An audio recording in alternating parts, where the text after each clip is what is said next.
Welcome back. A date has now been set for the long-overdue ANC Youth League's conference. The ANC's National Youth Task Team says it will take place in March next year. This as the league faces renewed criticism from the ANC Youth League Revive movement. It accuses it of being old and complacent. The coordinator of the ANC's Youth League Task Team, Sibongile Besani, joins us now. Mr. Besani is also, if I remember correctly, the head of presidency for the ANC. Mr. Besani, good evening. Thanks so much for joining us.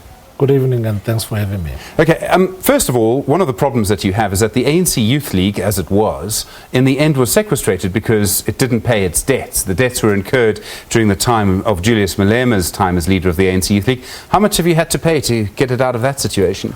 Well, we want to avoid going into the details. We're looking into the future.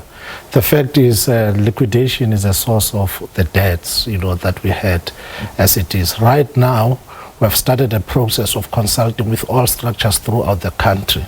So we want to be looking into that future, and we are working towards ensuring that the liquidation is rescinded. The processes are quite advanced now. We're confident that by the time we go to conference in March, we'll have long resolved the issue of the liquidation. So you won't tell us how big the debt Julius Malema racked up? No, we're not looking into the past now. We're looking into the future. We're busy working, resolving all the challenges that we had at that stage. Isn't it important for people who might consider joining the ANC Youth League to know how it's been managed in the past? Yeah, it is important because it provides some strong lessons and so on. But these kind of lessons, it's important to provide them at our structural meetings so that members can intimate closely with the details of the information. That will be made available at the right time. The reason I ask this is that it could involve people who are in the ANC now. Pulemabe was the treasurer of the ANC Youth League. He's now your national spokesperson. Yeah, that's fine. There's nothing wrong with that. What is important is that the ANC has actually taken responsibility to make sure that we rebuild the ANC Youth League. And part of rebuilding the ANC Youth League is to ensure that we put off the issue of liquidation off the ground. But most critically, what we are about now is to oversee that rebuilding, is to ensure that we build up a program of action together with Progressive Youth Alliance and all youth movement structures throughout the country. And critically is to also make sure that by the end of March, we convene a legitimate national congress of the ANC Youth League. Okay, I will move on. So there have been several forms, or let's say several eras of the ANC Youth League. If you go back to the 1940s, there's the Youth League of Nelson Mandela and Walter Sisulu that played a big role in making the ANC into a mass movement. There was the Malema era. There was the era during Malusi Gigaba's time, during Fikile Mbalula's time. What kind of ANC, and this is a chance to almost rebuild the ANC Youth League in a way that the ANC hasn't had for many years. What kind of ANC Youth League would the ANC like to have now? What is critical is what is it that young people, their agenda, have they crafted? Young people of the ANC, the Youth League in particular, they have said economic freedom in our lifetime. They said to us they've made an appointment with the future, and that future is economic freedom. And that is a vision that they are advancing. You would have seen throughout the country for some time now, we have had a number of things that, issues that they have advocated for. And of course, this is a journey. So we want an ANC Youth League that is able to champion its own vision, because you can't create a vision for the Youth League. They have to champion it, they have to shape the future for themselves. So ours is just to oversee, because indeed, factually speaking, there are challenges. That's why we say this intervention of the ANC, it may not be perfect, but under the circumstances, it is the best decision. One of the things that's happened to the ANC Youth League long before Malema's time was that it was used by senior politicians as part of leadership battles, factionalism, etc. How are you going to avoid that from happening again? I mean, that's not in the interests of young people, I imagine.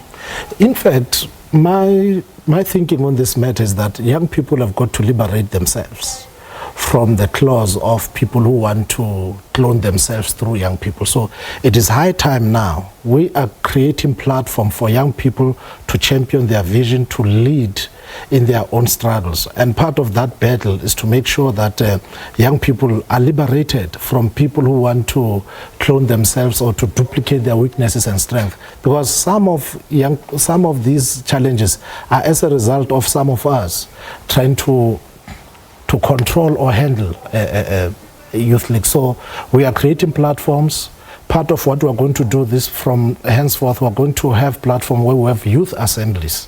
And these youth assemblies will be preceded by interaction with the existing structures of the youth leagues. And so, but at the youth assemblies, all youth members, young people will be invited to ensure that they understand the state of their organization, but also to make an input on how to rebuild and reimagine the youth league.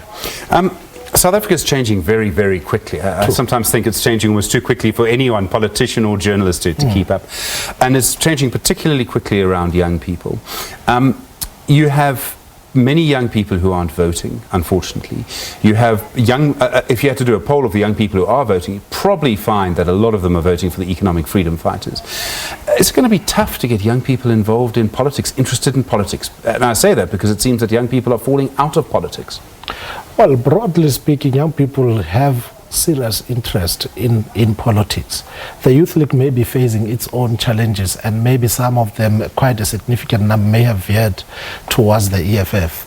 But we are dealing with things that were sort of becoming hamstrung, or sort of creating this decline in the participation of young people in the Youth League.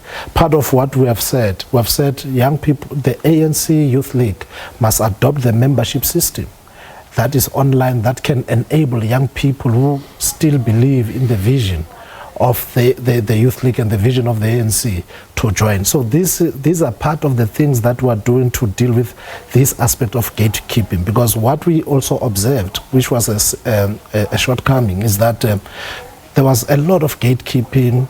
Some people will join, and as they join, their membership forms will be lost and so on. The ANC has adopted a membership system which is technologically driven, and such a system is this system is such that no gatekeeping will be tolerated and so on. I mean, that might stop gatekeeping, but will it stop WhatsApp administrators? Because, I mean, I don't know if young people now, and I mean, there's a big conversation around whether 35 should still be the age, and we can come to that, but I don't know if young people now would go and sit in a meeting for an hour and a half or 2 hours, or give up part of their Saturday morning to do that. I mean, presumably the way forward for the ANC, for the ANC Youth League in particular, is through WhatsApp groups and things like that.